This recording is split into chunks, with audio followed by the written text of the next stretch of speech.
Hello. Welcome, everybody. Welcome to the Publishing Persuasion.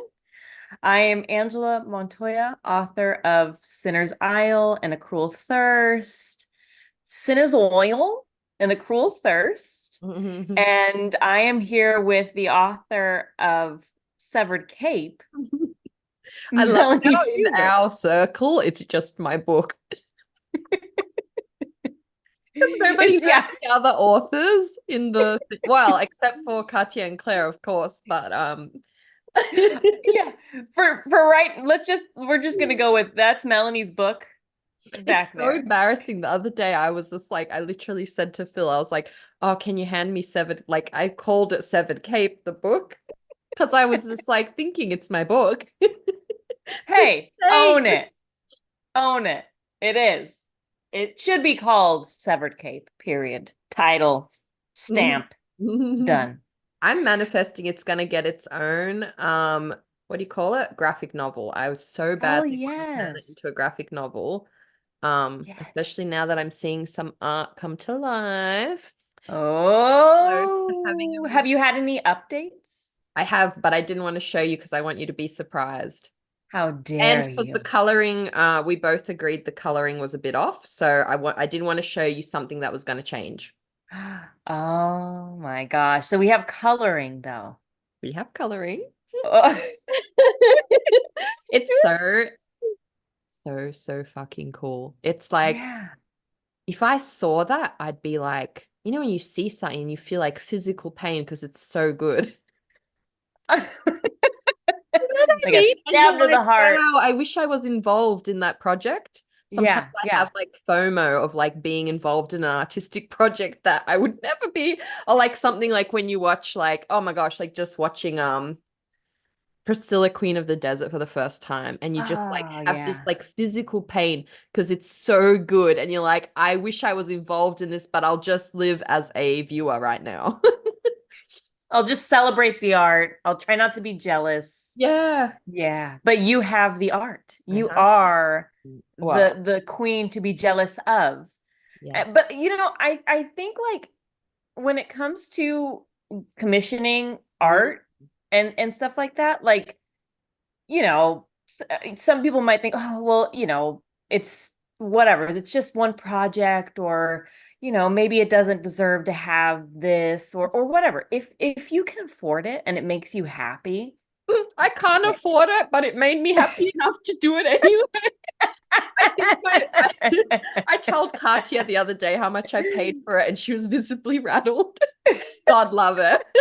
But I All was right, just here, like, this there you is go. why. Go broke, and commission the art. Well, this is Do why it. I haven't taken a holiday for 10 years because all my spare coins and not spare coins have been going into my writing and my mental health. And I have no regrets. No regrets. No regrets. Hey, when you get to look at art that like is the personification of your writing, Mm. there's nothing cooler than that. Yeah, So, and I've every seen just day. a hint, I've seen a sketch of what's to come, and I can't freaking even Yeah. imagine. I Shout can't out imagine. Amalis Rosa, who is just like God level, like illustrator. Like I just, yeah, I'm still shocked that I got her.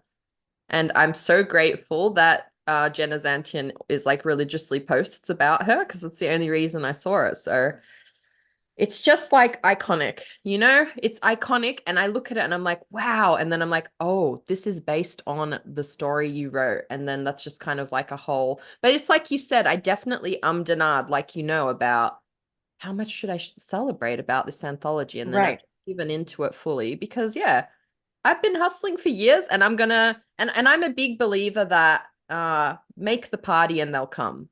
You know? I love that. Gonna keep having my own goddamn party until it so far it's brought the people into my life that I love and cherish, and I think it's just gonna keep Yes. doing that. So that's kind of my mantra with all of this because otherwise what's the point? Yes.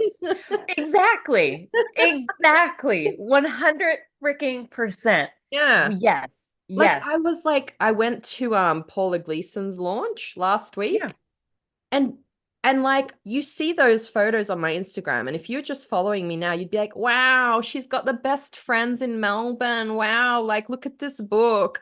And you'd say it in that exact voice. But like what you wouldn't see is I've spent like the last 10 years like without like that kind of community locally. And it's just Yeah. been like years of like trying to like actually years of being lonely and sitting with myself and asking myself, what kind of people do I want to invite back into my life? Because as we know, she has friendship in like family shit traumas. And I never want to have toxic vampires in my life again, you know? So I Mm. was very cautious and I've spent a lot of time just not letting people, not making that effort to go out. So yeah, it's really wonderful to like have this moment where I'm like, oh wow, I'm actually gotten better at like finding my community and people that I actually want to give this energy to as well, you know? Yep. That's it. That's Sorry, it. that was I such love a it. random, like, I don't even know where that came from. No, I mean, but it's great. It's like good advice to Mm, even like hear. And I think I've just been, well, was it yesterday? mm. I can't remember it this was it yesterday or the day before? The day before? I don't freaking know what day it Just is tell anymore. us a day and we'll believe you. Okay. Okay. All right. You know what? You got a point. You got a point. Nobody gives a damn what day it was. No, I Nobody do give cares. a damn, but no one will know if you tell a little baby white lie right now. That's true. That's true. Okay. Saturday. Saturday. Actually, it was There's a Saturday. fine wind. The sun was Yes. at noon.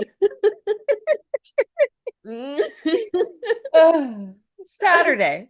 Saturday. I Mm. had a conversation with a medium, Oh yeah. uh, a Yeah, psychic. yeah, yeah. And You I, were yeah, saying. yeah. Oh, I see your eyes are lighting I up. remember the conversation. Yeah, okay, yeah. She's there. She's with me now. She's here. Um, but I was just kind of asking, like, because Mm, I've just been feeling, and I don't know, like, if I feel like this way when I'm in revision, or not revision, but when I'm mm. writing and I'm like in like this mental space of like, oh, this is, like just trying to, because a lot of writing is just trying to problem solve, right? You give yourself a problem and then you Yeah. have to try and solve it. And so, like, sometimes I just get in this like flat headspace, even like when I'm done. If especially if it wasn't like necessarily like a very productive time or Yeah. whatever. And so we chatted and I was just kind of saying like, oh, I just feel like really dull. And Mm, she was reminding me like, well, what do you do besides this? mm, Like, what do you do to add shimmer and shine into your life? And I mm. was like, honestly, there's absolutely nothing. And it's really hard to get me out of the house because I love my house. I love the Yeah. comfort. Um, so she was just like reminding me to go out and live life Mm. because that's where you're going to gain more sparkle to add into your stories. Yeah. Like actually living and giving yourself permission to just have fun. Mm. And because she was like, because what's the point of writing and doing all this if you're not even having fun? And Yes. I was like, oh, damn, she got me. She got me good on that one. Because it was true. And I feel like when we shift from aspiring writer to Mm. now it's a job, now we're having to pay bills or be on deadlines. Yeah. Sometimes it's easy to shift from, oh, this was just so fun, to now like, oh my God, I have to hit this deadline, I have to do it. Mm. Mm. And the amazing Para had mentioned this Yeah. or later, when we have her on later, stay tuned.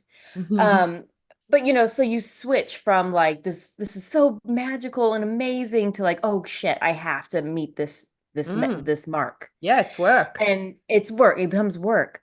But like, I even though it's work, I don't want it to be that. And so Mhm. this medium was just trying to remind me of like, what is the why are you doing this if it's not even making you happy Mhm. at this moment? And so it was like a Mhm. gut punch of like, oh, okay, yeah, like remember. remember why we're here. Remember, like, what is the goal? And because I was telling her, like I'm kind of just nervous because I keep thinking like maybe Mm, the numbers aren't great, maybe my sales aren't that great. So I'm just kind of like festering in um this like not negative, but this sort of like not it's not no longer a delusional headspace where I was mm, just like so happy and just like, oh, this everything's gonna work out.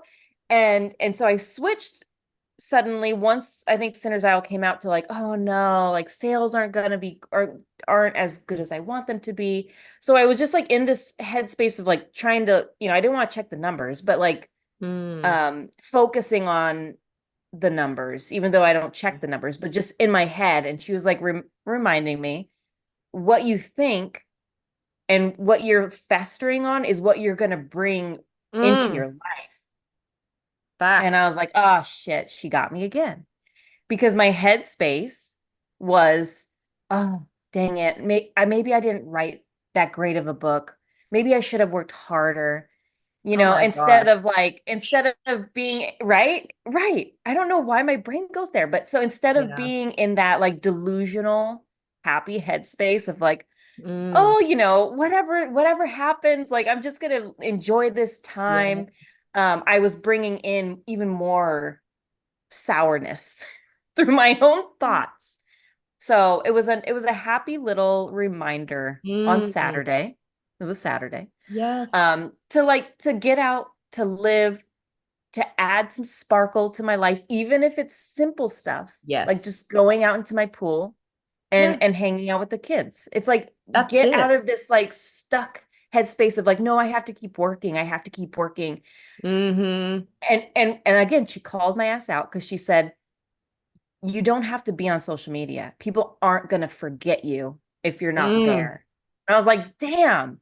There are So again, writers who don't even have TikTok and Instagram. what the fuck? Successful ones. Right? But like we have to remind ourselves because yeah, like when you're in that bubble. Also, I've just realized something very cool. Well, to me, it's cool. I feel like you're always so like hard on yourself as well. You're like, oh, I should start therapy or whatever. I feel like maybe mediums and tarot for you have been therapy. It sounds like Yeah, a lot of stuff that you learn from that is a lot of the core philosophies of therapy. So there we cut go. yourself some slack. You've already Okay, been I doing like a that. lot of this brain work and a lot of the ways you retrain your mind in therapy. I think you're doing it with this stuff. Like, but I don't know if that's Ah, helpful to you. I was just like, your medium is saying a lot of stuff my therapist says. So yeah, I I love love too. this. I've got little chills Yes, because I just feel like, oh, that makes so much sense. And it feels so right for your journey. And you're always telling yes. yourself to do more. So I was just like, actually, I think you're maybe already doing that thing. You're already reprogramming yourself. You maybe don't. I'm not a doctor here. I shouldn't say you don't need therapy because if you need that, but I just know sometimes you've been really hard on yourself about not having been or Damn. whatever. Oh, But that's good. it's not like you've been doing nothing either. I just wanted to pat you on the back for a moment. Thank you. Thank you, actually. No, truly, because yes, like You I've have. been doing work. Okay. It Uh, is work, like reprogramming your brain. And I'm just like, oh, wow, like you've actually been doing a lot of work. So, yeah, lots of back pats right now. But yeah, you're so Thank you. right. And I really, I agree as well. Like, it doesn't have to be something like travel is incredible and it has this like magical way. And I'm sure you felt that going to these events has this magical way of forcing you out of your little bubble because you're suddenly in a new place and everything feels new. But you're so right. It can be smaller stuff. Like, it can be like, we haven't been traveling like around the world in the last 10 years, but like literally like finding new treasures around me, going to new restaurants, going to like crystallize a book. You can like bring that Yeah. magic into your life, but you have to, like you said, allow it because it's so hard to kind of like snap out of that day-to-day mindset. And I honestly think it's like, again, capitalist. It's like the rat race. It's designed, we are like not brought up to ask the right questions. Like, why the goddamn shit fuck are they not teaching kids in school how to like process trauma, how to like be good people. Why are they still teaching them algebra and all this stuff? And like still it's so ill-equipped to like actually for anything that why aren't they teaching them how to have a healthy relationship, how to like date, how to like anything that fucking matters when you actually get out Yeah. into life is not taught in school, really. Damn. Anyway, Fuck math. that's Like, teach me how been to be a me human. off. That's what I mean. Yeah. Like they come out of school and they have no, can't do their taxes. I mean, I still can't. So who am I to talk? Because you weren't taught. You were Because I not was taught. not taught. And Yeah. you're like, you're put in that. And I just think a lot of it is like to keep us from asking questions about how we Mm. want to live a life that matters, you know? Because if you Ooh. start asking that question, you break the mold that they've tried to put you in. You know, Yeah. so many people have a midlife crisis, but I think it's because they just live on autopilot until a point, and then like, oh fuck, like I'm actually gonna die one day. And now Dude, I'm for 50 real. and like I haven't done anything I wanted, and they freak out and have a cry. I mean, I can't talk again. I'm doing what I want. I still have existential crisis because human. Yeah.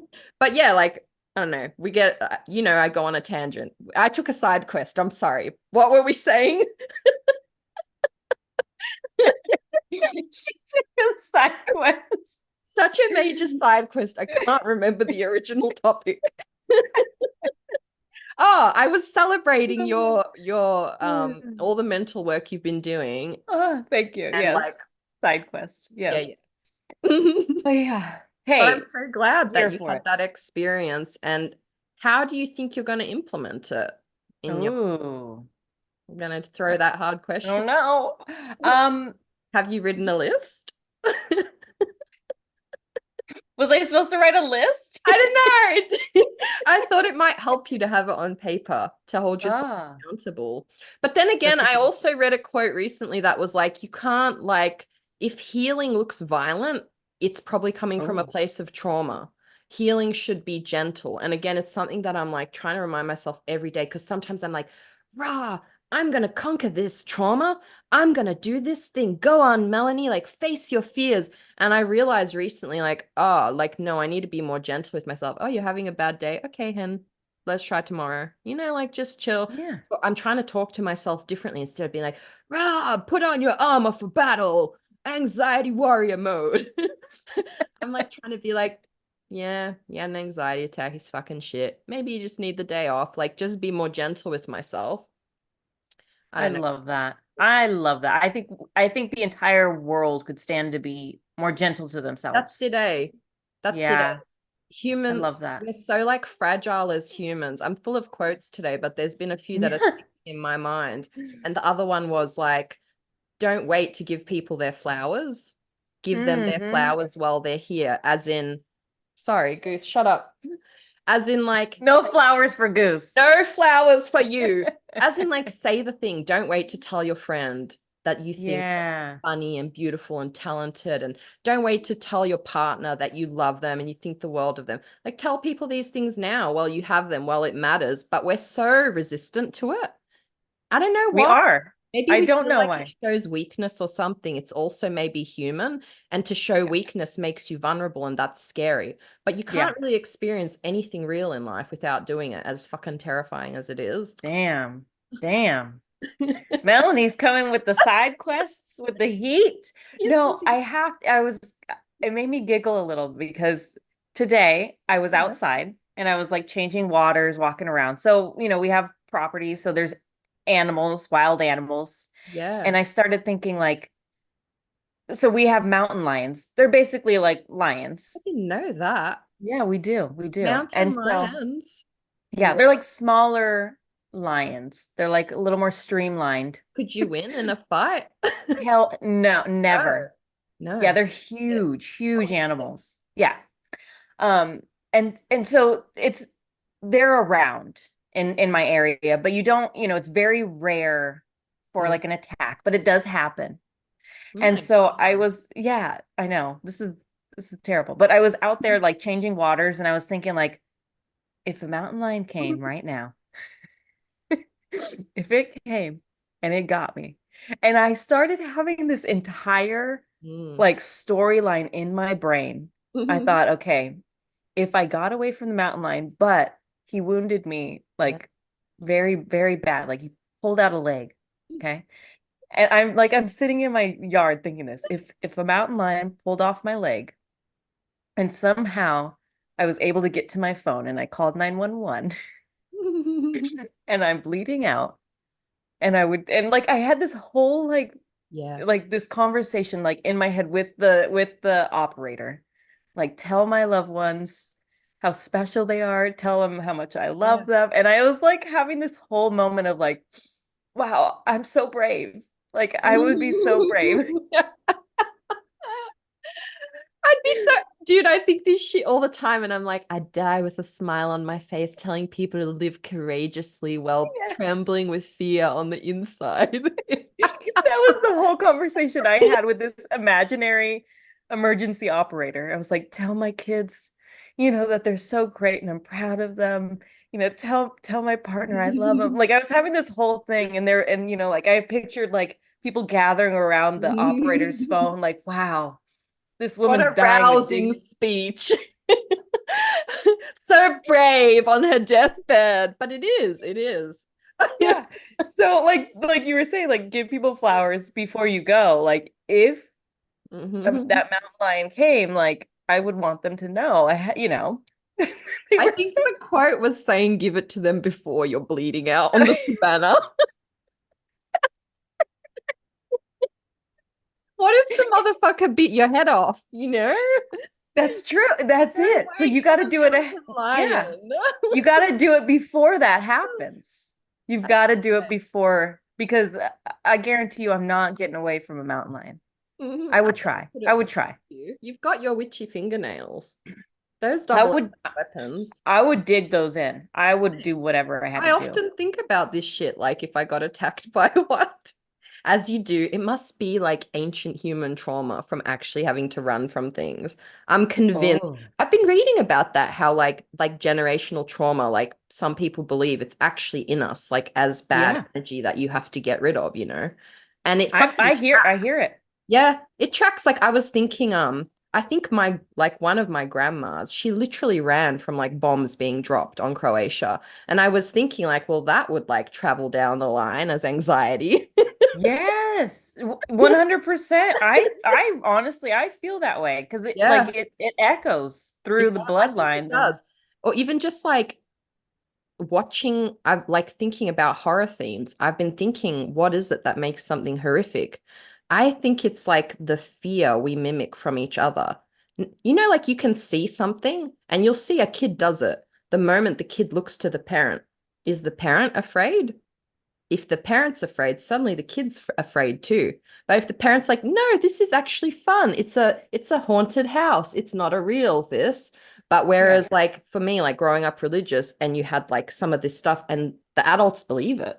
And you're like, well, shit, I'm fucking scared now too, because you see the fear on their face. I Yeah. reckon a lot of it is like that. Some of the traumas handed down just from how we witness uh, our seniors respond to situations, you Mm. know? But yeah, I'm very fascinated about this stuff. Obviously, she's just full of side quests today. I'm so sorry. I live for these side quests. I really, really do. I do. I feel like there was a time, oh, I feel like someone read my cards, tarot Yeah. cards. And she had mentioned breaking the generational like Really? not curses necessarily, but Yeah. traumas. Yeah, they call it And that, generational curses. I've heard that term too. it feels right though. And so like she was just saying you're doing the work of breaking some of these generational traumas, Yeah. curses, whatever it is. And I feel like a lot of it maybe in my family in particular is the women in my family on my mom's side are very like very not cold but like Mm. do not like Stoic. to be Like vulnerable. stoic? Yes, they are. And Yeah. they're tough, Mm. because they're used to taking care of whoever, right? And so like generationally, the women have just been these like n- Mm. again stoic, like not cold because they love very fiercely, but they're very almost standoffish in many Oh yeah, ways. I have relatives exactly like that. They're very hard to connect with because they never like let you in. That it's like Yeah. there's this constant like wall between you. You just can't get through to them mostly. Yep. Unless they're And like I tipsy or feel it. something. Yeah, and I feel it like so often in my own, just like natural instinct is like Mm. cut, just like Yeah, right yeah, here, just yeah. put myself in a box, like Because it's stone scary. cold. It's Yeah, scary, it's so especially if scary you've to be grown up. vulnerable. Yeah. And so for me, that was like when the reader read the cards was like breaking that. And it's something I really try to work on, like just being a mom, of just like Yeah. expressing my feelings, being an honest human to them and Yeah. showing, whatever it is, being open to talk about whatever. And so like slowly trying to break these Yeah. Curses. traumas for whatever Yeah. down the line why we became this way. I'm Mm. just gonna blame men. Yeah, probably. I mean, it's fair. I feel like they have their lately I feel like they have their own traumas as well, having to be these like I feel sorry for great men lately because I'm just like, Yeah. oh, they're like, oh, man, we went to this wedding and like, oh, I shouldn't say this in case they listen. But anyway, just men like feeling like they can't cry, they can't show they're just as bad in that way. But I wonder where it all started. Probably from people abusing us, right? Like in terms of like emotional abuse. Like Yeah. if you show emotion, some people don't cherish that. They take it and they like yeah, like You weaponize it too. they weaponize it, and that's something I'm really sorting through right now, like like trying to like check my behavior in terms of I realize I have a lot of trauma from like controlling friendships and Mm, it's from ages ago, and you just realize, no, I don't have to worry about that with good friends because good friends aren't gonna like weaponize that, like you said, against me. Like all these little things, I'm like, oh, wow. I don't have to be like, oh, I never told this friend I was going here. Like, I'm gonna be 40 in 3 years. That the fact that that was such a powerful thing that I still would be like, oh shit, I don't want to post that photo because then they'll see I was here or stuff like that. Because when yeah. younger, people would be like, why didn't you invite me? That kind of like and Hmm. weaponize it against you and torture you. So yeah, it's a real thing. I think maybe like as millennials, I don't know why. Maybe it's just like a point in society or education we've reached where we are like, huh, all my few past generations have been doing this, but it doesn't feel good. It's like Yeah. killing me to live this way. And it's like sucking the joy out of life, you know? Yeah. It's Yeah. really Us poor powerful. millennials, we've just been going through a lot, you know? Remind me to send you this reel later. I was like, I feel so seen. Us poor millennials. Us poor I know. millennials. And it's funny because I like the Gen Z, so my kids are Gen Z, like they Yeah. don't give a fuck. Mm. They're just so because they're Desensitized. savvy. Yeah, Yeah. they understand how this world works, I think, because of the internet. And so if they don't like something, they're just gonna not do it. Where Yeah. millennials would be like, suffer through it, like, let's keep going. So we're learning. But I feel like I saw another reel recently where it was like Gen Z are like, oh shit, we need millennials too, because there's stuff that they have no idea about. So It's true. They need they us. may be braver than us in some ways, but we've seen the Yes. wars. They need our tears They and need our our comfort. tears. Well, maybe they don't. I don't know. Humans are a fascinating thing, are they not? They are indeed. Okay, well, speaking of amazing humans, Yeah. we'll intro our I mean, she doesn't need an intro, to be No. honest, because we probably bring up Jessica Parra at least twice every show. It's true. And for good reason. Mm. And I have to say, because the last few days we have been in the group chat saying we wanted to start working on different projects, us and Courtney K. And we were mentioning like, oh, let's all try. And Jessica Parr was like, well, I'm good. I'm not gonna write, but I'm here to root you on. So she's been in the group chat just yelling, row, like row your boat. And it's been really fun and motivating. So how are you with your current project? What's the stats? Where are we at? How are we rowing today? Really good. I did 1,200 words yesterday, which I was surprised. But like I said, I'm trying to like not linger too long. Like I do let myself go back and revise, and I am reading it to Phil as I go, just because it keeps me in the headspace. Like that like I'm immediately reading aloud well, not immediately, but when we have time, I read aloud what I wrote that day. It just Cool. keeps me very in the world. And so when I get to it, yeah, like honestly, I'm really going to push to just pump this out just because I'm in such a hyperfixated point with it. The plot holes are naturally fixing themselves, and I'm so happy with how it's coming out. I'm like, I need to do it all while it's this fresh and crispy in my brain. So I'm just going to go as fast as I can within reason. Like, obviously, like, it's been such a busy few weeks. Like, honestly, like, it's no joke to say I've probably socialized more in the last month than I have in the last 10 years. And like, I am a bit knackered from it. My nervous system's a bit more shot than usual. So this week, I'm definitely like trying to scale back and just like mostly ignore people and just kind of like give myself some kind of days off, which I know sounds at odds with writing, but it is a different mindset for me. I go about the day completely differently. So I'll do my slot of writing mostly in the morning, but then everything else I'm blocking out, and I'm like, no, it's essentially like I'm not going to see other people, and like I will not say yes to any more engagements for a little while because Yeah. I want that reset because my nervous system is sensitive and fragile, and if I don't give her that reset, she's going to like, Yes. rain down havoc potentially. So we're going to reset her and just go get my acupuncture and everything. But yeah, like it's work, but it's giving me a lot of joy to draft with this level of fire because I was in such a dead zone for Yeah. so long and I did not have that creative spark happening. And it was such work in the bad Mm, way. So now when it's like happy work, I just want to like get it out. I Because then love after that. I can mess around with it. How about you? Where are you at? I I mean, love we that. know where you're at, but tell our listeners.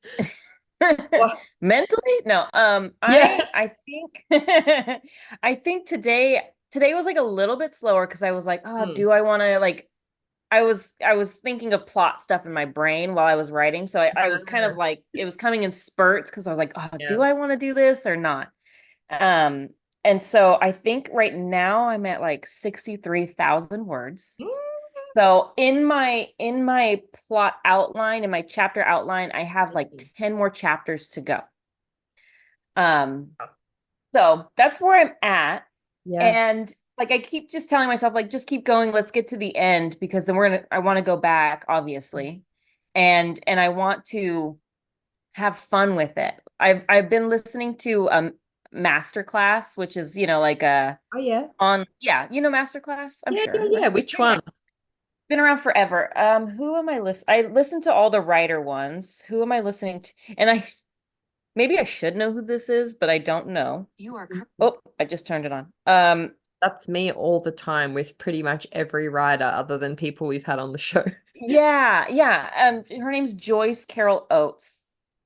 And I'm gonna look her up. But I know this one in particular is about short stories. Oh, yeah. And she's so just smart. And I really like listening to her talk about craft Mm. and all that stuff. But she was just like reminding writers to play when they're writing, Mm. like to have fun with your work, to play That's with your it. work. So right now I'm not playing so much, but I want to get into that, like just adding the What do you magic. think is stopping you from playing while you draft? I think I'm so stuck on like finishing. Like Mm. for some, I've given myself this deadline of June 15th.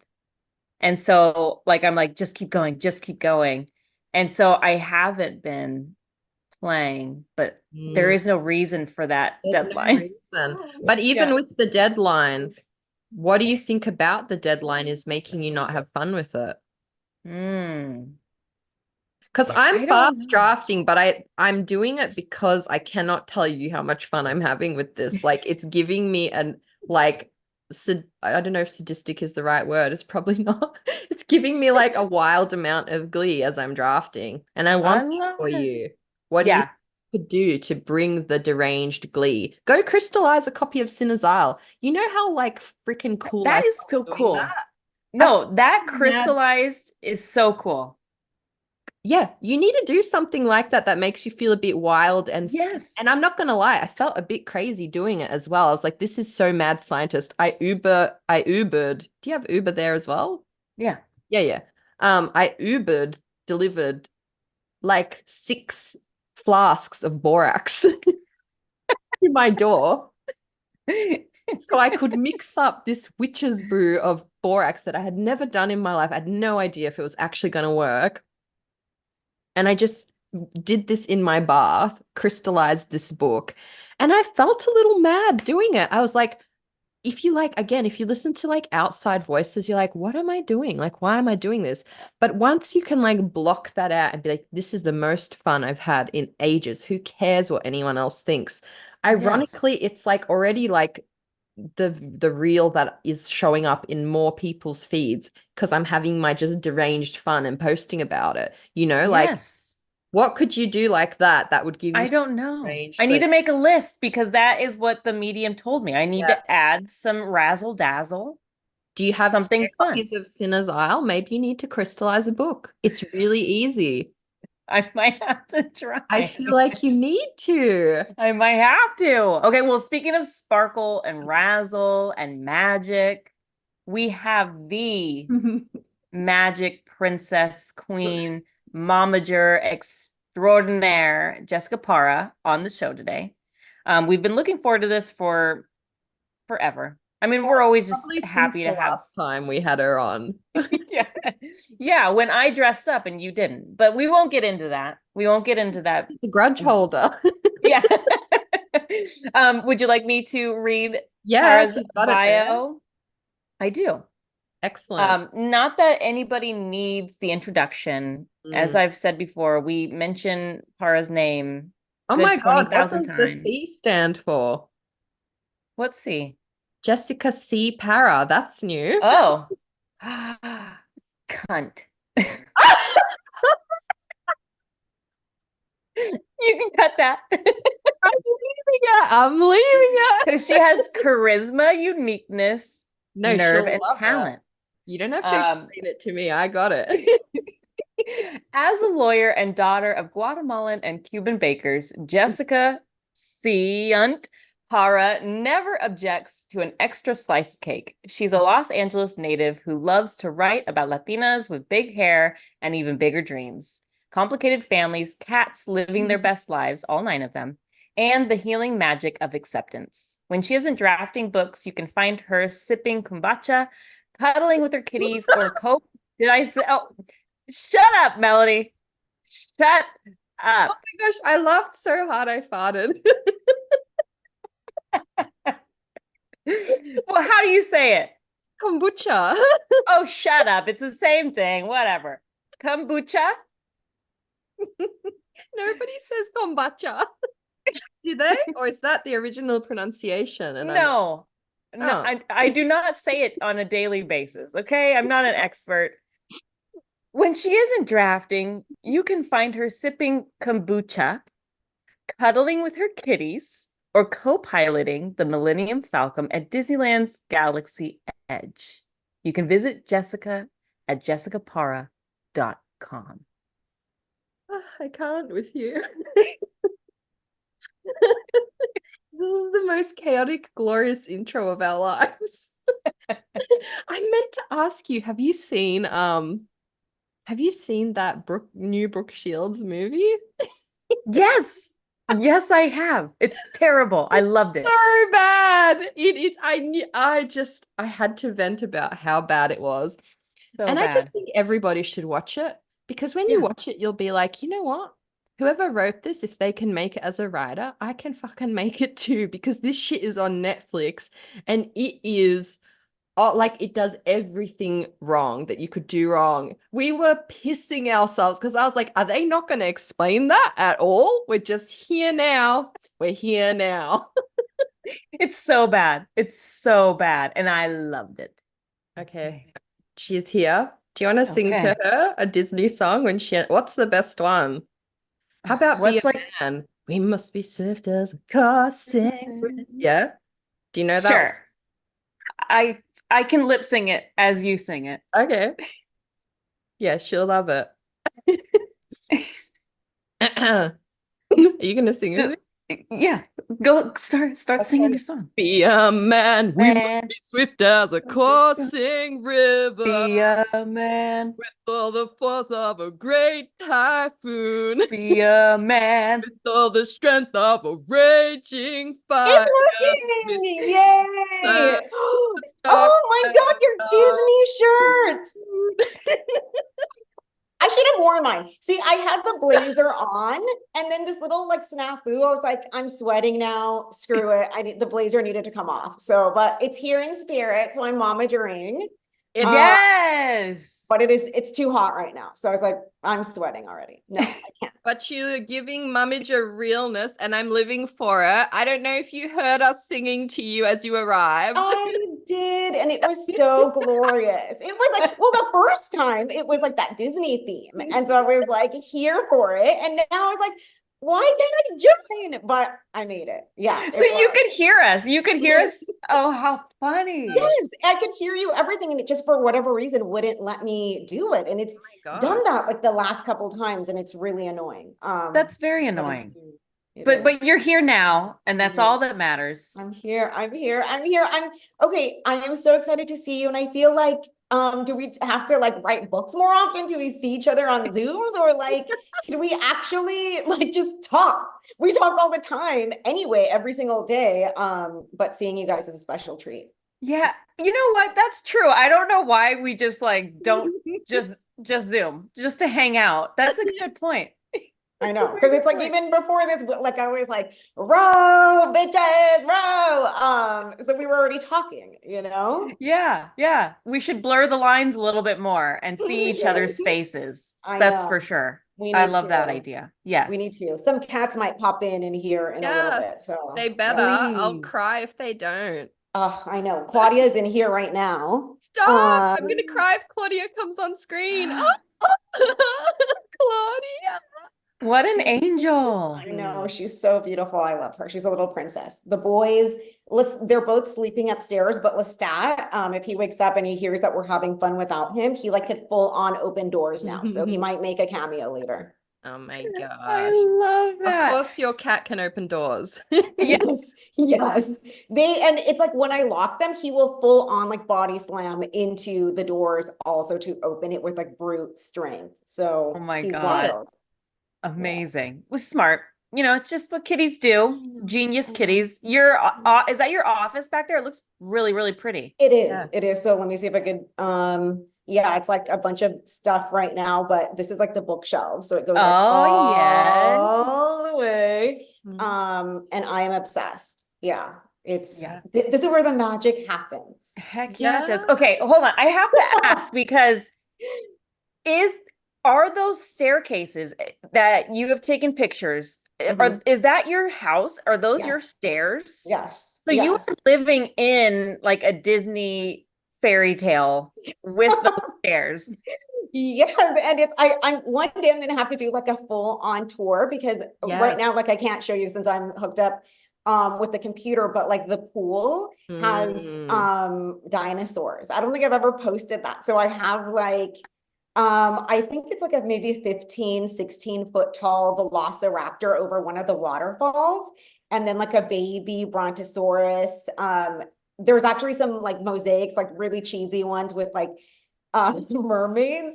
And yeah, and my whole house is just like an area, I think, of to play and imagination. It's like you can't see, but it's like on the walls on this side, I have a bunch of artwork. Some by Aussie artists too. And then just the bookshelves itself. Like I have little themes on every single one. So it's like I just love things. And I actually have one here. Oh, that for Melody, an emu, get it right, emu. So I just have like, my entire office, but I think overall my entire room and house is just weird stuff. Okay. Yeah. Are you gonna ask? I know I think our hive mind just connected, because now that Yes. we're talking about this, I do want to ask one of our stock questions, which I don't think we're going to need most of them, but I need to know now, what is the strangest thing you own? Okay, I think what I want to do is like, I'll give you an answer, but I think the real answer I want to give just like 5 minutes before the podcast. Like, you guys cannot answer back. And then I just want like the reaction after, but like we cannot say on air what it is because it's that weird. Oh. But for the podcast listeners, I'll just say that either the stuffed emu is the weirdest thing I own. Or Not I also not the full suit of armor in your living room. Okay, the full suit of armor. I have a bunch of weird shit. I also have in one of the living rooms that like basically just like serves as like the cat's bathroom, because that's where like their litter boxes are. I have like maybe it's like, I think like a 10-foot tall like headless horseman like on like the horse. I love Halloween, so That's the anything one. weird. Yeah, I think that we'll go to that. But yeah, so it's wild though, but I don't know. Maybe we can't talk about it because then the podcast will just be about that and we can't air that. So I know. there's just so much to unpack here, but it's you're so interesting. Yeah. You can come back to this part. Dear podcast listeners, we're back. And scene, we're back in. Yeah. I don't know where to go from here. Well, let me just like, I love that you have a headless horseman. You have a giant ass dinosaur. Like, you're Yes. just collecting things that bring you happiness and joy. Yes. And Yes. I think that's so cool, especially in such a dark world. You have to have these little things to remind you of like the magic, which I love. I see what you did there. So props to you. Yes. And I think that's one of the reasons why I'm also such a Disney adult, because it is, even though the world is like a really dark place and there's like really screwed up people out there, I think going to some place where it's like just a safe, space to play, no matter how young you are, young at heart you are, and everyone is welcome. And it's like a place that really, really celebrates imagination is just everything to me. Like it always has been. Like I like to say that the first time I went to Disney is probably my mom's womb, because my parents would go on dates there, and so it's like when I was little, it's like they would take me there all the time. So it's like they had their own love story with Disneyland before I was even brought into the world, and they really helped usher that in. So that's one thing I'm grateful to them that they did right. It's the one thing. We got one thing. We're good. Solid. Yeah. But I got chills when you were saying that, because I can feel it from you. And like reading the Quince Project, like you could feel every single page was like a love story to Disney, and just the magic of like being there and feeling that. And I loved this book so. Oh my God. I like, it's back there next to Melanie's. Oh, I see it. That big old scary face, which is doing it's earning by drawing the eye and then promoting the others. It is. No, and I think both of them together are like my two sides of my personality in one. So it's perfect. But thank you for saying that, because when you told me that, it like really meant everything to me, because like writing this book, and I think and look, so the Quince Project, everyone, is out. It came out last week, and it came out in both hardback and paperback at the same time. And they're both equally gorgeous. I love them so much. But it is my sophomore novel. And for people who don't know, it is a YA reimagination of The Wedding Planner, but with quinceañeras instead of weddings. And for people who don't know what a quinceañera is, it is a Latina sort of, it's a coming of age ritual, but it's like very close to like a sweet 16, but it's when the person turns 15 years old. So it's about that. And it's about a serial planning teen, Castillo Torres, and her life has sort of fallen apart. So she tries to control her life and getting it back you know, like on track with her controlling, maybe some could say overbearing tendencies, and she funnels that into party planning. So she books a Star Wars quinceañera for a Disneyland teen blogger. And of course, the party comes with a whole slew of complications, including catching feelings for the chambellan. So I'm obsessed with the story, and it's out now. And yeah, I'm so excited about it. And I feel like one of the things that you've done so well in this book, and it was kind of come from a different thought, which I'll circle back to, but that lightness that you've captured in it, that joy, that safe feeling is so there. But it's also what you've done is masterfully shown like experiencing and processing grief. And I think that so often, like the older I get, the more I realize that a lot of times the people who shine like a true brightness, not just like a little flimsy film, but they've experienced something very dark, and yet they choose to like bring joy, find joy. And I just feel like this book is the embodiment of that, which is why I fucking love it. Obviously, it's one of my favorite books. But yeah, you really did it. I'm so proud to know the author of this book. Well, that means everything, because it's like I sort of talked about this a couple of weeks ago when I did a Macmillan Instagram like takeover for them, where going into this book, I was like going through like a really difficult time. Like my dad was like in the end stages of terminal illness. And so I just wanted to write a straight up rom-com just to, you know, distract myself from everything that was falling apart in my own life at that time. And like, you know, I outlined it, like I got through the first act, and yeah, like I was like, okay, yeah, like I'm doing this straight up rom-com, but there's like something missing. And I think because I was dealing with like these like things, I'm like, I can't go into this anymore as a straight up rom-com. Like I have to go into it and like actually talk a little bit about what I'm going through. And I think that weirdly, that worked perfectly, because one of the things that I always questioned in The Wedding Planner, which hot take, I think is J-Lo's best movie, even better than Selena, come at me. And I always question though, like, why is this person such a control freak? Because I am very much that way, and I know exactly why I'm that way, but I didn't know why she was that way. And then I was like, oh, this actually, oh my God, and my cat is like, she's giving me life. She's trying to steal the show in the background. And she just knocked your painting. She did. It's like my Jar Jar Binks tapestry. So my friend Don Hooper, if he's out there, he's probably going to be really happy about that, because he thinks that I like cyberbully him with my Jar Jar Binks love, which I do. But anyway, like it going back to the thing, it's like, I thought, okay, like, I think this gives like a really good reason for Castillo to be such a control freak if her life has also fallen apart and she's dealing with grief, because it's like, that makes her want to have that happily ever after that she's not, you know, experiencing now. And then as soon as I added that,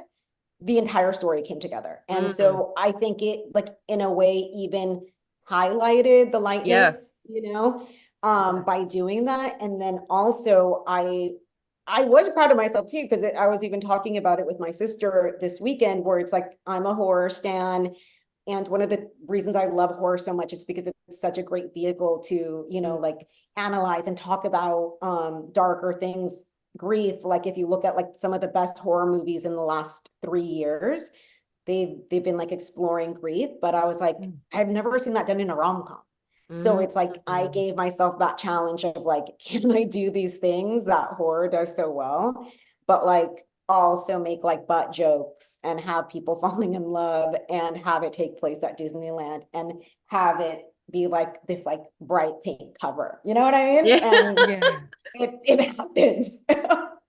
You did the damn thing. You honestly did. Like, I remember just finishing it and being like, oh, like for one, I felt such pride for you, but I thought, oh, she must be so proud of herself, because the way you crafted this book was perfect. And it was like for every lighthearted moment we came back down and grounded us in you know what she was going through and like her mindset and family dynamics. But then we also still had like, we're party planning and you know, like we're practicing a dance and all these things. So I was just like, it felt so nostalgic and so new all at the same time. And so that's the best compliment. That's the best compliment, because I'm like, I want to hit all of those classic beats in the movie, like that sculpture scene in the movie. I'm like, I have to do that, you know, like I track that. Yes. Okay. Yeah. So it's like, I had to do that. I had to do like the dance scene. Like I had to do all of these that I loved. And then also like in the movie too, one of the characters that I loved was the bride. And I felt that in the movie, it's like we hardly see her and she's such a badass. So that gave me license to then like craft like the badass that is like Paulina Reyes, who is the resident quinceañera in the book, the Quincila. She's a little diva, but she is also awesome. And so, I love this book. I love how you did her. I love how you did her, because there are people like that you meet. They almost rub you up the wrong way because they're so opinionated. They know what they want, but that nuance is everything. They can be the most annoying person in the world, or they can be your favorite person, depending on those little nuances of personality. And everything is so masterful. And I do think, like you said, that you would never think Disney and grief could work together, but by kind of like having those themes in your life, you managed to force them together, but then they just melted seamlessly. Like it could be a train wreck trying to do Disney and grief. And yet somehow, because of the fucking brilliant writer you are, you did make them together into something even better than if it was just like a rom-com. I think so. So it's like, I was really proud of myself for doing that. And it's wild because even when we got to, you know, we finished the book and then we started getting into like the jacket copy, my publisher didn't even want to put on it that it's like about grief. And so that is like something that I had to like fight on, like, because I'm like, no, like that's what the book is about. Like, yes, it is the wedding planner, like, you know, a YA version of it. Yes, it has all of those like tropes that we love. There's 2 romances for the price of 1, but the book is about a main character processing grief. And I think that that is going to mislead the reader if they like pick up this book. They don't realize it's about grief, you know, and because it's not just like my main character processing it, but it's like her family, like her dad and her older sister, who are big parts of the book, are also processing it in very different ways, which is like one thing that I really wanted to highlight in the book. I'm gonna have to take this girl out. Hold on one second. Yeah. She's Don't stress. I'll cut it out. I can now finally see what was behind you, and I've been dying to. Yeah. Sorry about that. Got the emu. One of the things that I think is not really highlighted in media all the time is that grief is so non-linear, and the way everyone processes it is so different. And I know even me still processing it now, you know, a couple years into like the grief journey, I still process it differently every single day. And so I really wanted teens to see that, and to see that it isn't always about crying. Like sometimes you want to break stuff, like you are angry, you know. One of my favorite quotes is like, I sat with my anger long enough to know its true name was grief. And I just screenshotted that the other day. It changed my life in a way, because I had so much anger about some stuff, and I was like, is something wrong with me? Like, why do I get angry over this nothing? And then I realized that it was like grief, processing something that couldn't be fixed. Because that's the thing with grief. It's something you can't change generally. And like you said, it can manifest in so many different ways. So many ways. And it's not, I think one of the other things I wanted to show in the book, like it isn't just like losing a person, it's like losing these things, these potential moments with people, these experiences. And I think coming out of a pandemic, I hope that resonates with like not only kids, but like everyone else, because it's like we lost out on so many things that like we weren't able to do. you know, during that time. So that's something that I also wanted to like show in the book, because a lot of times in the things that I've seen, they don't really go into like how windy of a road it is and how many emotions, like grief, you know, the spectrum of emotions that grief can encompass sometimes. So I'm glad that that resonated with you, because yeah, I literally just screenshot that quote the other day. That's Chill wild. every time. That's wild. You guys are witches. Yeah, It was meant to we are. be. It makes sense. Now I honestly, like, I loved Ruby Ramos's Recipe for Success so much, and I thought, oh, like, how does Parra get better than this? But with the QUINCE Project, really and truly, like, it feels like it feels like you came of age in this story as well in your writing. What was like the process of writing book 1 versus book 2? Oh my God, that's a great question, because and that's like really, really special that you say that, because I think in book 1, I was like second guessing every word choice, everything that I wanted to highlight. I didn't know how much of myself I wanted to put into the book. And so a lot of those decisions were made by like my logical brain, whereas at Quince, I had literally 6 weeks to write it. Because, yeah, I had 6 weeks to write it. And so I was like, I don't have time to second guess anything. Like there was like one day I told my editor, so it's like in like the last family member, because it wasn't just my dad, like literally everything bad that could happen happened in a span of like 2 years. And so when the last family member died, I think it was June 30th, July of yeah, that year, I don't remember anything. And then like when August came, I was like, I think it was like maybe like mid-August where like I sort of have like a recollection of what happened. Like, because I just blocked everything out. And so then I was like, oh, my book is due in 2 weeks. That's not gonna happen. So I think I need to email my editor and be like, I need an extension. And and granted, I sold Quince literally as like a 3-sentence pitch. I'll have to find it and like text it to you guys later. In 2021. So then like it was like completely different. Like I just said, it's like, the wedding planner, but with quinceañeras. That's what it was. They're like, great, we want that. That's it. And my editor trusted me so much that at that time, she didn't even ask for a synopsis or like anything. She just trusted that, like, since I was like so on it with Ruby and doing all of these things amid my life falling apart, she's like, yeah, Jess is, you know, the boss. I got it, that she's got it. I didn't. And so I emailed her and I'm like, I don't, have, I think I lied at that point and said that I think I had like maybe 50 or 100 pages. And I knew that she knew that I had lied. So she's like, send me your synopsis by the end of the day.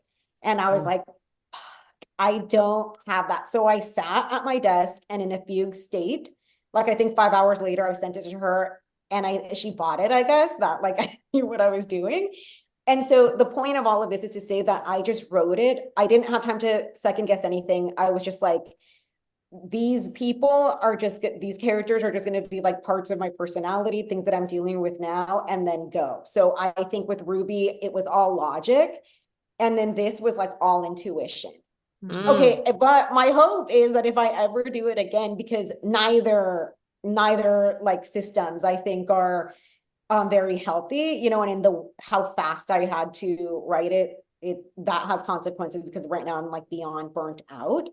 But my hope is that if I do write another book, that I'll find a way to like do both things and like use some of the logic and come with like the themes that I want to you know, talk about and do these things, but then also be less afraid to like put more of myself in there.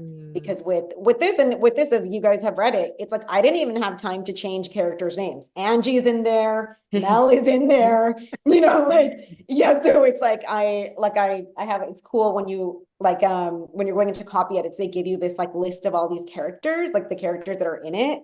And for half of them, they're just based on my friends, you know, like family friends, writer friends.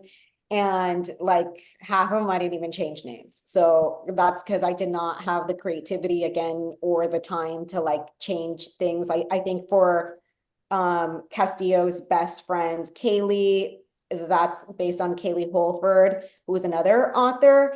I think I changed like I changed it from a K to a C, and I think I added an extra L. That's like what I did. So y'all are in But there. your friends love it. Your friends love that you didn't change it. They're like, yeah, cameo. Yay. No, I know. My friend James, and I like had no shame and just like straight up even like exposing some of my friends like loves. So it's like there's like a little cameo with James who they blurbed my book. So when they saw it, they just squealed. They were so happy. So yeah. I love it. And it feels like we were all there with you, supporting you along the way. And You were part of the family, we're part of the crew, the Quince crew, which I love. I love it so much. There's so much Yes. magic in it, honestly. So much Thank you magic. so much. But I do want to tell like your oh my God, we have only 10 minutes left. Like listeners out there that it is, yeah, like it's like, but that's like not sustainable. And I think we've had this chat too, you know, between ourselves, and you guys have talked about this on the podcast too, that it's like, I think going forward, and we all need to learn more balance, because there's, like Nina Moreno told me a couple years ago, she's like, be careful when your dreams become deadlines, because then it's like, now it's just work, you know, in a way. So I'm trying to like still keep it fun, but like know that it is still like capitalism that we're engaging in, and also doing something like finding a system for me where it's like I could have more time to, I don't ever want to write a book again in 6 weeks. Yeah. No, I don't blame you. Well, how are you like taking care of yourself through this time? I'm not. I think this time around to try to take care of myself is because like Ruby's launch, like I was working, like I did not enjoy anything of Ruby's year at all, because I was working 7 days a week to try to make up that time, because since I did turn in the book 3 months late, then we were just like always pushing up against, I couldn't miss any more deadlines after that. But that's also like, now in hindsight, I'm like, I could have pushed the book a season and like no one would have died. You know what I mean? The only person that would have died maybe was me. So that's like another thing moving forward that I'm gonna have to, it's like if I need more time, I'm gonna need more time, and that's that. And they're gonna have to, either take the money back or I'll give it back. Like I don't care anymore. Last year I was in my Ewok era. This year I'm entering my villain era, and it's like I'm not here to freaking play anymore. So it's like no one is more important than me and us. And I think sometimes, whether it's in our head or whether it's actual, that you know, we need to be constantly working or pumping out like a book a year. I'm not down with that. So that you're so right though. That is like kind of this capitalist mindset, and like, but realistically, like some people have spent 10 years on their first book, and then there's this expectation to like pull it off in X amount of time, and that it's going to be better than the last one, and all these things. And sometimes that's possible, but sometimes it's not, because life, you know, like so many things. And I agree with you. Just like ultimately they're gonna like whatever they can get from you, they're gonna take like as a business, you know. And that's something that I think is important. Good. And I find that, again, like something I observe the older I get, the most like efficient, best workers, they're not the ones who get the most time off or the most looked after. They're the ones who work the hardest, because they always deliver, except until they can't. Until they drop dead. And that's a thing that I tell everyone that gets like a publishing deal, whatever, what advice I give is never, ever, and like my editors and like, people might not want to work with me anymore, and that's fine. But it never turn anything before like the actual due date. So it's like, even though like, you know, because then that becomes the expectation and they'll start giving you shorter and shorter times because they're like, oh, this person always turns it in early, so they don't need 2 weeks. So we'll give them like 10 days instead of the 14. Yeah. And then that becomes like a pattern. So I tell everybody like, wait until like the last hour of like that, when you're supposed to turn it in to turn it in. Like no one is getting anything early from me anymore, even if I have completed it early. Damn, that's smart. good. That is not what, yeah, I'm a 2 week early gal. And no, never again. Okay. Because now then they're going to give you shorter and shorter times to do it. Yeah, that feels right. That Which tracks. I'm sure they have. So yeah. stop doing that. Yeah. And that's the thing, because you can be in a mind frame where you do like write a whole novel in 2 weeks. That does happen too. Yes. But you're so right. If we set that as the expectation, like the next novel could take more than a year to write. And then like if the expectation is, oh, but she can pump it out in this time. Yes. We need to normalize longer. I'm just like having a flashback to college when we used to clean and the seniors would be like, take your time. Like just, I'd walk in the room and I would have been scrubbing. I've finished cleaning the room that I was working on. They're sitting having a coffee on the bed. And I'm like, we're meant to be working. They're like, honey, if you work at that pace, there'll be no work left before the end of the week. I was like, shit, I've got to stretch it out. Okay, but it's true. But then even for you, I'm going to call you out because you've written what, like 2 books, 3 books a year since I've met you. Okay, but this is my full-time job. So don't you worry. She's doing all the self-care in between. Okay, but there was a period, you're right. I think after Pitch Wars, I definitely punished myself to get that next one out. But since then, I learned my lesson. Yeah, good. I fast write when it feels good. Like yesterday morning, I woke up, I was like, it's going to be a full drafting day. And in the end, I only did the like a few hours in the morning. And I was like, that felt really good, concentrated block. But then I was like, but the rest of the day, my brain was resisting. I was like, okay, so resist, like chill. Yeah, no, I do that too. And sometimes even if I could go longer, sometimes I'll be like, no, because then it's like, then I could start the next day already knowing what I'm going to do next, you know? So I'll just give a little notes of like, okay, this is where I was going to go. But yeah, I'm, again, balance. It's like, because, you know, I deal with chronic illness. So there's days where it's like, if I have like a good day and I have more energy, then okay, maybe I'll work a little bit, you know, more. But if it's a low energy day, and I'm not feeling it, then whatever, I'm not going to push myself. So every day could be like a little different. And I think I'm having to learn to be okay with that too. But again, I don't know if I want to write anything. Again, I have ideas, you know, of things that I want to do, but it's like, I don't know, publishing. Yeah, we could have a whole nother podcast, a panel of like, publishing, because there's like the writing and then there's like the publishing of it. So it's like the writing, I enjoy. I love story. I could do that all day, but it's like whether I want to like engage with it in the way that I have been, I don't know. We just need Para Publishing House, I think. No, I need to be on a freaking yacht. So it's like if there's any daddies out there, slide into my DMs. I'm single and ready to mingle. So no, that's the true goal right now, if I'm being honest. If there's any daddies listening, Para is ready. I am. And especially if you have a special interest in Star Wars or Disney, we would especially appreciate your application. Yeah, whenever I see a engagement or proposal in Galaxy's Edge, I just like, my heart just like gets so warm. Like I saw one a couple weeks ago and it's just everything. So I know that there's people out there like, so I'm just gonna have to, it'll happen. I do believe in, for as pessimistic as I might come off and all the crap that I've had to deal with in my life, I am still really proud. I think this is the proudest thing that I've been about myself, is that I've always clung to that belief in magic. So, and happily ever after. So we'll see what happens. But I am afraid when I come see Melanie in Melbourne, because that picture that you posted, I'm like, am I going to be a troll when I go? Am I going to be the shortest person in Australia? No, you weren't. And but I will say I was slouching in that photo. I'm quite a bit taller than those girls. That's scarier. That's scarier. Don't worry, I'll just pick you up and put you on my shoulder. Angela, I've told her, I've sent her that gif of Danny DeVito with Arnold Schwarzenegger in Twins, and I'm like, this is gonna be us when I go. But it's so Oh my funny that you God. think it's a bad thing, because I was like, I'm not even that tall. I went to college with girls who were full head taller than me.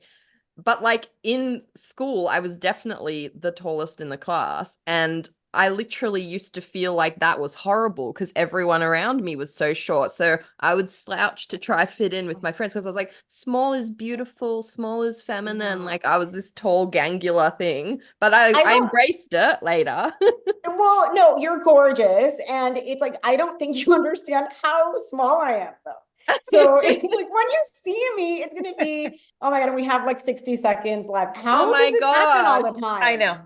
I knew this was going to happen, guys. I knew this was going to happen. But this time, at least we did talk about the book a little bit. So that's improvement. Yes. Yeah. We're so freaking proud of you, and we love you. We love your book. We love everything in your world. And, you know, when the time comes, we're ready to have you back for whatever book comes next. Maybe. I just, as long as I beat Katya, I'm fine. So Katya, it's going to be like a smackdown. Like we might have to sell tickets for that when I go to Melbourne because